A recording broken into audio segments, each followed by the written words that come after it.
The best Seeker of 2020 didn't arrive until 2021. Figures. You'd better watch out for the villain.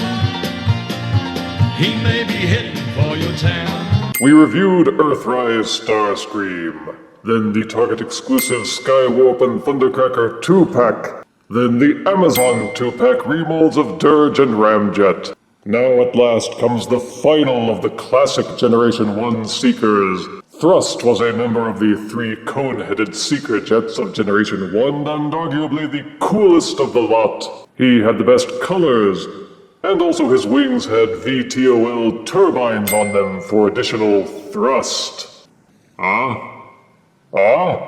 Anywho, collectors have been chomping at the bit to pick up this figure for those very reasons.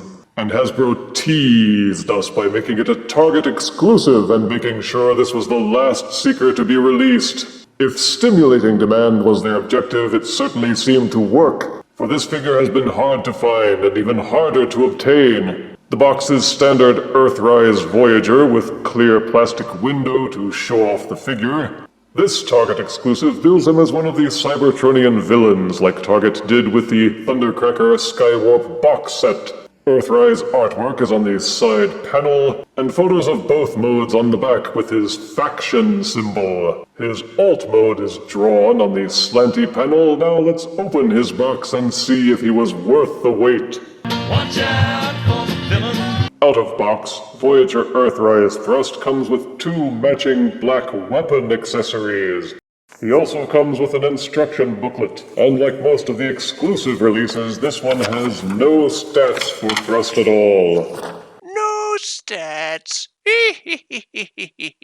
He does also come with a cardboard map piece that you can cut out of the back of the box, and one of those red plastic windows you can put over it to reveal hidden secrets. Who cares? And this is Voyager Earthrise Thrust in his alt mode. It is also a jet plane that is based on the F-15 fighter planes of the other Seekers like Starscream, Skywarp, and Thundercracker. So what are the differences between Thrust and the other 2 Earthrise Conehead Seekers? Colors. Thrust is primarily a chocolate black color combined with a rich maroon burgundy. The painted red sections aren't a perfect match to the molded red plastic, but it's pretty darn close, and probably only the nitpickers would complain about it. The paint on these kneecap section really jumps out at you. It's a kind of white and blue combo. The paint on these jet intakes matches the same colors that they gave to Dirge and Ramjet, along with the yellowish cockpit plastic. The Decepticon symbols are a kind of deep purple color that blends into the plastic unless the light hits it just right. They are to be found on the larger wings and on the smaller wings underneath. The molding itself is excellent, and it matches all the other Earthrise Seekers. The difference with Thrust is the tail fins and the main wings. Thrust's wing hinges are not on the tail fins like they were with Dirge and Ramjet. They're pretty much locked in place. The main wings are wide and tapered, but they have these cool turbines, done in a kind of gunmetal gray. They don't spin inside their housings, which is a small disappointment, but the red paint on these sections is well done, and lets all the detailed sculpting stand out. Like with Dirge and Ramjet, Thrust's only landing gear are these kneecap sections from the legs. These kneecaps and this little ridge here at the front of the intake are the only points of contact when you put it on the ground.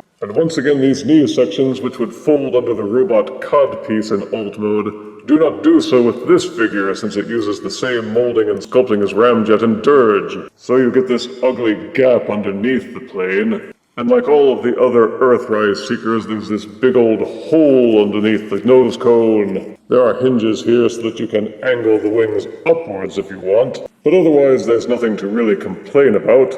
The jet mode is sleek, solid, and holds up well with no rattling. Thrust's array of Battlemaster ports let you add extra weapons and fire blasts here and there, though the nubs at the end of his guns will only support the teeny tiny fire blasts. Boo! Transforming Thrust from alt to robot mode is an identical process to the other Seekers. I've noted that the joints on mine feel rather stiff compared to other figures. If other Thrust figures are the same, then be careful and don't stress that plastic. In robot mode, Thrust mirrors the engineering and setup of the other Conehead Seekers. Again, the colors are the thing with this figure. Still got this big old nose cone just hanging off his back. His head and silver face seem the same as Ramjet or Dirge, except that his eyes seem to be a more piercing yellow. And if you didn't notice that fine Roman chin before, then take a look at it now. Go on. Take a good, long, stinking look. The molding differences again are with the wings, whether it's the tail fins or the wings on the back. Thrust's VTOL wings look awesome no matter how you angle them. If you rotate them the same way that you would with Thundercracker, Skywarp, or Starscream, then they will budge up against his shoulders a bit, and the angling hinge will only let them angle forwards, which can get away a lot if you're trying to pose the figure. But swing the arms up so that they're out of the way, and you can rotate the wings so that they're pointing down instead of up. This is how the instructions say that you should configure the wings, and it rotates the hinge on the wings so that they can be angled backwards, giving you more options on how to display your thrust. Don't snicker, Crow. If you thought thrust had different articulation than the other Seekers in the Earthrise line, forget it. It's exactly the same. The head will rotate 360 degrees on a rather tight ball socket. It will also nod up and down. Why, yes, I am cool. Each shoulder will rotate 360 degrees or until you bump into something. This additional joint at the top of the shoulders allows the arm to swing upwards 90 degrees. Each arm has an upper bicep swivel. Each elbow will rotate forward 90 degrees, and the transformation joint in the wrist allows it also to be angled upwards 180 degrees, although why would you want to? Sadly, no waist articulation, but you can flip up his codpiece to expose his shame. The ball socket and hinge combo on the knee will allow each leg to kick forward, although not very far because it will bump into the codpiece. Also, he has the same butt flap as the other Seekers, so he can't angle his legs backwards. But you can splay them a fair way out to the side. Again, they'll bump up against these parts here. And each thigh has a swivel that will allow it to rotate 360 degrees. Each knee will bend backwards 90 degrees. And both the front and the back of his feet will angle up and down, as well as having the standard Siege Earthrise ankle pivot. So you can put thrust into a number of dynamic action poses. Watch out for the villain. For size comparison, here is Target-exclusive Voyager Earthrise thrust next to his Seeker buddies, Dirge and Ramjet. Here is Voyager Earthrise thrust next to Combiner Wars Combiner Galvatronus.